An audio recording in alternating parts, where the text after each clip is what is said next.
ბოლო პერიოდში მსოფლიოში ბირთვული რიტორიკა განახლდა. რუსეთის პრეზიდენტი ვლადიმერ პუტინი კვლავ საუბრობს ახალ უნივერსალურ რუსულ ბირთვულ იარაღზე და ამავდროულად ამერიკის პრეზიდენტმა დონალდ ტრამპმა მსგავსი შეიარაღების ტესტირების განახლების შესახებ საკუთარ სოციალურ ქსელშიც დაწერა. ექსპერტულ წრეებში კრემლის ამ რიტორიკას ჰიბრიდული ქმედებების ნაწილად თვლიან. უსაფრთხოების გაზრდილი გამოწვევების შესახებ საუბარს განვაგრძობთ ამერიკის შეერთებული შტატების არმიის ყოფილ მეთაურთან ევროპაში General Ben Hodgestan. Hello, sir. We appreciate your willingness to take მოგესალმებით ბატონო გენერალო, მადლობას გიხდით ჩვენ სატელევიზიო გადაცემაში მონაწილეობისთვის. ჩემი პირველი შეკითხვა სამხედრო ესკალაციას ეხება. რუსეთმა არაერთხელ დაარღვია ნატოს საჰაერო სივრცე. კრემლმა ჩაატარა ბირთვული ცდები. ამას მოჰყვა ნატოს რეაგირება წვრთნებით, მაგალითად Steadfast Nun. პარალელურად შეერთებულ შტატებში ბირთვული წვრთნების განახლების შესახებ განაცხადეს. რა ფაზაში შევიდა ახალი მსოფლიო წესრიგი. New World Order. Well, of course, Russia, as a permanent member of the UN Security Council, რა თქმა უნდა, რუსეთი, როგორც გაეროს უშიშროების საბჭოს მუდმივი წევრი, აგრესორი ქვეყანაა, რომელმაც არაერთხელ დაარღვია საერთაშორისო კანონი, დაარღვია მეზობელი ქვეყნების სუვერენიტეტი. But they see that we have მაგრამ ისინი ხედავენ, რომ ჩვენ დასავლეთ შესაბამისი ზომები არ მიგვიღია და რუსეთისთვის პასუხი არ მოგვითხოვია. ამიტომაც ისინი აგრძელებენ ასეთ ქმედებებს. მაგალითად, დრონებს უშვებენ პოლონეთში, თვითმფრინავებს კი ესტონეთისა და ლიტვის საჰაერო სივრცეში. მათი ჩრდილოვანი ფლოტის გემები ბალტიისა და შავ ზღვაში გადადიან. ჩვენ არასაკმარისად უპასუხეთ ამ ყველაფერს. ვფიქრობ, საბოლოოდ იგრძნობა, რომ დასავლეთის ქვეყნები, მათ შორის შეერთებული შტატები, უკვე აცნობიერებენ, რომ თუ მკვეთრ საფასუხო ზეწოლას არ მიმართავ, თუ არ შეაჩერებ, მაშინ რუსეთი ამას ისევ გააგრძელებს. ეს რუსული ბირთვული გამოცდებიც. რუსეთი, როგორც გაეროს უშიშროების საბჭოს მუდმივი წევრი, დიდი ხანი არაც უპასუხისმგებლად იქცევა. კრემლი არაერთხელ დაიმუქრა, რომ ბირთვულ იარაღს გამოიყენებდა. ამიტომ ვფიქრობ, მნიშვნელოვანია შეერთებულმა შტატებმა შეახსენოს რუსეთს. ჰეი, ჩვენს გვაქვს ბირთვული იარაღი. არ დაუშვათ საშინელი შეცდომა, რადგან თუ თქვენ ოდესმე გამოიყენებთ ნებისმიერი ტიპის ბირთვულ იარაღს რომელიმე ადგილას, რუსეთისთვის ეს კატასტროფა იქნება, რადგან ძალიან დაზარალდება. ვფიქრობ, რუსებს ეს გზავნილი არ მოეწონებათ, მაგრამ ჩვენ ვიცით, რომ ისინი მხოლოდ ძალას ცემენ პატივს. The Russians will complain about this, but we know that they only respect strength. Sir, you mentioned Baltic states. ბატონო გენერალო, თქვენ ახსენეთ ბალტიის ქვეყნები და ჩემი შემდეგი შეკითხვა ეხება კალინინგრადს, სულოვაკიის დერეფანს და ფინეთის ყურეს. არსებობს მოსაზრება, რომ რუსეთი ამ რეგიონებში დესტრუქციულ ქმედებებს მიმართავს, რადგან მოსკოვი ახლა ნატოს ხელშეკრულების მეხუთე მუხლს ცდის. რამდენად რეალისტურია ეს მოსაზრება? გულისხმობ დასავლეთის წინააღმდეგ მომავალ ესკალაციას. რა კონკრეტული სამხედრო ნაბიჯები გადადგა ნატომ ამის შესაჩერებლად? NATO. I think given Russia's history, especially over the last 20 years, we would be foolish not to take ვფიქრობ, რუსეთის ისტორიის გათვალისწინებით, განსაკუთრებით ბოლო 20 წლის განმავლობაში, სისულელე იქნებოდა მათი საფრთხე სერიოზულად არ მიგვეჩნია.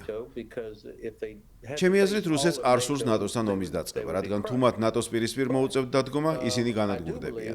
The objective of the Kremlin has always been to break NATO. First of all, თუმცა მჯერა, რომ კრემლის მიზანი ყოველთვის იყო ნატოს დაშლა. პირველ რიგში შეერთებული შტატების ევროპისგან გამიჯვნა, შემდეგ კი ისეთი ქმედებები, რომლებიც ალიანსს დაანგრევდა. Let's say Estonia or Lithuania down. მათ შეუძლიათ ამის გაკეთება, თუ თავს დაესწრებიან მაგალითად ესტონეთს ან ლეტუვას სუვალკის დერეფნის გამო. შემდეგ კი გაჩერდებიან და იტყვიან. ნამდვილად გინდათ ბირთვული ომი ლეტუვის პატარა ან ესტონეთის თუ ლატვიის ნაწილის გამო. Or a piece of Estonia or Latvia. And if we said no, და თუ ჩვენ უარს ვიტყვით, ეს დამანგრეველი იქნება ალიანსისთვის. ჩვენს მიმართ ნდობას დაკარგავენ, რადგან რუსები დაამტკიცებენ, რომ მეხუთე მუხლი აღარ მოქმედებს. სწორედ ეს არის რისკი. was no longer valid. And so that's the risk. თუ ისინი იგრძნობენ, რომ ჩვენ არ ვართ მზად და რომ არ გვსურს ნატოს ტერიტორიის ყოველი სანტიმეტრის დაცვა, მაშინ ვფიქრობ, მათი ასეთი გადაწყვეტილების მიღების რისკი გაიზრდება. Then I think the risk of them making that decision goes up. Sir, now I want to focus on the South Caucasus. NATO ბატონო გენერალო, მინდა სამხრეთ კავკასიასა და ამ რეგიონში ნატო რუსეთის ურთიერთობებზე ვისაუბროთ. How would you assess the situation? როგორ შეაფასებდით სიტუაციას ნატოს სამხრეთ-აღმოსავლეთ ფლანგზე? გულისხმობ კავკასიას. რა ნაბიჯებს დგამს რუსეთი რეგიონში გავლენის გასაზრდელად და რამდენად არის დამოკიდებული უსაფრთხოების პროცესი რუსეთ-უკრაინის ომის მომავალზე? Ukrainian war. Well, again, Georgia is a place where Russia has invested a lot of time and resources and effort. საქართველო არის ადგილი, სადაც რუსეთმა დიდი დრო, რესურსი და ძალისხმევა ჩადო, რათა ქართველი ხალხისთვის ხელი შეეშალა დასავლეთთან ინტეგრაციაში. Western integration. And because Russia, of course, does not want to see its neighbors. რა თქმა უნდა, რუსეთს არ სურს ნახოს, რომ მის მეზობლებს აქვთ ლიბერალურ დემოკრატიული კეთილდღეობა და შესაძლებლობები ახალგაზრდებისთვის. რაც შეეხება სომხეთს, ვფიქრობ, მათ დაინახეს, რომ რუსეთი არ არის სანდო მოკავშირე. ეს არის რეგიონი, სადაც დასავლეთს სჭირდება გრძელვადიანი სტრატეგიული ხედვა კავკასიისა, როგორც ევროპასა და ევრაზიას შორის არსებული პორტალისა, როგორც უზარმაზარი ეკონომიკური შესაძლებლობისა. The West needs to have a long-term strategic რომელიც სარგებელს მოუტანს იქ ცხოვრებ ხალხს. ასევე ქვეყნებს ორივე მხარეს. შავი ზღვისა და კასპიის ზღვის ქვეყნებს. Eurasia as an enormous economic opportunity that would benefit the people that live there as რუსეთს რა თქმა უნდა ეს არ სურს, თუ თავად ვერ გააკონტროლებს ამ ყველაფერს. Russia, of course, does not want to do that unless they control it. ამიტომ ვფიქრობ, ჩვენ უნდა გქონდეს გრძელვადიანი თანმიმდევრული სტრატეგია. თუ როგორ შეგვიძლია დავეხმაროთ რეგიონში დასავლური ინტეგრაციის მხარდაჭერას. რის შემდეგაც დასავლური კომპანიები თავს უსაფრთხოდ იგრძნობენ და რეგიონში ინვესტიციებს ჩადებენ. Western companies would feel confident investing there. And my next question is about the Russia. ჩემი შემდეგი შეკითხვა რუსეთის ასიმეტრიულ ქმედებებს ეხება. ცნობილია, რომ ეს გულისხმობს სხვადასხვა ინსტრუმენტს, ანუ რუსეთის ჰიბრიდულ ქმედებებს დასავლური ცივილიზაციის წინააღმდეგ. თანამედროვე ომი ნიშნავს სხვადასხვა ჰიბრიდულ მოქმედებას, როგორებიცაა კოგნიტური ომი, დეზინფორმაცია და ოპერაციები, რომლებიც მიზნად ისახავს ორაზროვანი სიტუაციების შექმნას და რუსული რიტორიკის მხარდაჭერას. როგორი იქნება რუსეთის გავლენა, განსაკუთრებით ნატოსა და ევროკავშირთან ახლოს სივრცეში და რომელი ქვეყნები ეხმარებიან ამჟამად მოსკოვს დასავლეთის წინააღმდეგ მიმართულ ჰიბრიდულ და ასიმეტრიულ ოპერაციებში. Well, I think one of their aims of their these gray zone operations where they are ვფიქრობ, მათი ერთ-ერთი მიზანი ამ ნაცრისფერი ზონის ოპერაციებში, სადაც ისინი უშუალოდ კინეტიკური ბრძოლის ზონის ქვემოთ არიან და არღვევენ სუვერენიტეტს, საჰაერო სივრცეს, სადაც უკანონოდ გადაადგილდება ჩრდილოვანი ფლოტი და სადაც რუსები ეწევიან ინფრასტრუქტურულ საბოტაჟს, კიბერთავდასხმას, დეზინფორმაციას. რა თქმა უნდა, არის დასავლურ ქვეყნებში გაურკვევლობისა და შესაძლოა პანიკის დაცესვაც. Maybe even panic in Western countries in hopes იმ იმედით, რომ დასავლეთი ყურადღებას გადაიტანს სხვა თემებზე და უკრაინას აღარ დაეხმარება. So this is Russia having a sort of a two-pronged effort. One prong, of course, is focused. ასე რომ ეს არის რუსეთის ორმხრივი ძალისხმევა. The other prong is trying ერთი მიზნად ისახავს უკრაინის განადგურებას, მეორე კი დასავლეთის უკრაინის მხარდაჭერის გათიშვას. ვფიქრობ, ეს არის მათი ერთ-ერთი მიზანი. მეორე საკითხი, რა თქმა უნდა, არის ის, რომ რამდენიმე ქვეყანაში თქვენ ხედავთ ზოგიერთ პოლიტიკურ პარტიას, რომლებიც ან კრემლს უჭერენ მხარს, ან ანტიუკრაინულია. in several countries that are let's say pro-Kremlin. რუსეთი იყენებს ფულს, ინფორმაციასა და სხვა ძალისხმევას მათ გასაძლიერებლად. Does things with money and information and other efforts to strengthen them. So you have ასეა აქ გერმანიაში AfD ყავს ულტრამემარჯვენე პარტიები დიდ ბრიტანეთსა და საფრანგეთშიც არიან. ცხადია უნგრეთსა და სლოვაკეთშიც, სადაც რუსეთი ცდილობს გავლენა იქონიოს იმაზე, რასაც ნატო და ევროკავშირი აკეთებენ. Russia tries to influence. ეს არის შეჯიბრება. ეს არის დიდ სახელმწიფოებს შორის კონკურენცია. So this is competition. This is და ჩვენ დასავლეთში საპასუხო ზეწოლა უნდა გავაძლიეროთ. უნდა ვაღიაროთ, რომ რუსეთი ჩვენთან ომშია. მაშინაც კი თუ გსურს, რომ ეს ასე არ იყოს. Even if we wished it were not so. What about რას იტყოდით ამ პროცესში სამხრეთ კავკასიის ქვეყნებზე? გულისხმობ რუსეთის ჰიბრიდული მოქმედებების მხარდაჭერას. Well, unfortunately, there are people in these countries that are willing. სამწუხაროდ ამ ქვეყნებში არიან ადამიანები, რომლებსაც სურთ ამის ნაწილი იყვნენ. მით უფრო მეტად მოსკოვიდან მიღებული ძალაუფლება აინტერესებთ, ვიდრე საკუთარი მოსახლეობის რეალური სურვილების გათვალისწინება და რეაგირება. Actually wants. ფიქრობ ეჯგვარეშია, რომ ბოლო რამდენიმე წლის განმავლობაში საქართველოში განვითარებული მოვლენების მიზეზი რუსეთის გავლენაა. What has happened in Georgia over the last couple of years. And how will Russia და როგორ იმოქმედებს უკრაინის ომში რუსეთის წარმატება თუ წარუმატებლობა სტაბილურობაზე და რეგიონში მთავრობების ქცევაზე? the wider region? Well, I hope that governments in the region will realize that Russia is not a reliable ally. They abandoned Armenia. ვიმედოვნებ, რომ რეგიონის მთავრობები დაინახავენ და გააცნობიერებენ, რომ რუსეთი არ არის სანდო მოკავშირე. მათ მიატოვეს სომხეთი, მათ მიატოვეს სირია.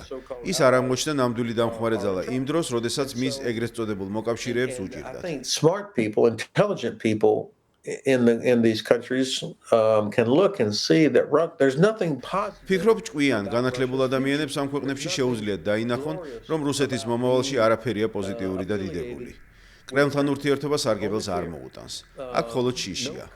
I mean, if you look at Abkhazia and South Ossetia, life has not gotten better there since Russian თუ occupation. შეხედავთ აფხაზეთსა და სამხრეთ ოსეთს, ამ რეგიონებში ცხოვრება რუსეთის ოკუპაციის შემდეგ არ გაუმჯობესებულა. თუ შეხედავთ უკრაინის იმ ნაწილებს, რომლებიც რუსეთმა 2014 წელს დაიპყრო, ცხოვრება მხოლოდ გაუარესდა. Understand the appeal of nations to think that maybe ასევეა დნესტრისპირეთში, აქაც გაუარესდა ცხოვრება. ამიტომ არ მესმის იმ ქვეყნების, რომლებიც მიიჩნევენ, რომ მათი მომავალი რუსეთთან ურთიერთობით შესაძლოა უკეთესი იყოს.